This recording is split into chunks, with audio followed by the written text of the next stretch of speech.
The coronavirus has caused a tremendous upheaval in all markets, and especially beef markets. So, Derrel, let's start with wholesale and retail beef markets. You know, about 2 weeks ago when it became apparent that we were going to severely restrict movement, shut down a lot of things, restaurants closing, and so we saw an immediate impact at the grocery stores, of course. Folks started stocking up, a little bit of panic buying, so buying more than usual. And what we saw was that, of course, grocery stores to this day still are having trouble maintaining product on the shelves.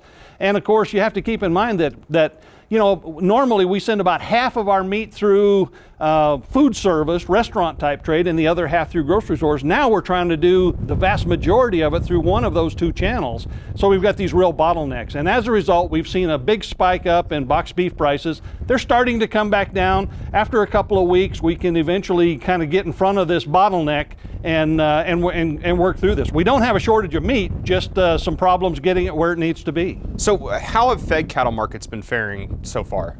Well, you know, if you go back to February when the coronavirus thing really started to take off, it became apparent we were going to have issues around the world and in the U.S., and the stock market started falling.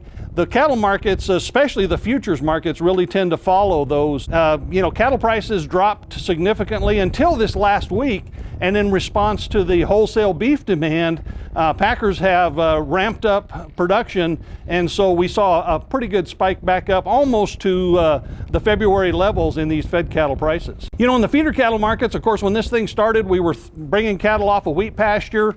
And so some producers got caught. The feeder cattle markets generally, especially the futures markets, followed the fed cattle down along with the stock market, and eventually that weighed heavily on the cash markets as well. So we had one pretty good week the first week of March, but then after that, prices dropped pretty sharply on the cash market, and auction volumes really dropped. It seems like every day something's changing, but what do you expect going forward if you can make a prediction at all?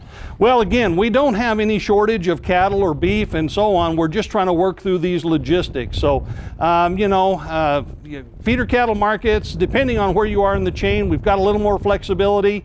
We've got calves on the ground right now.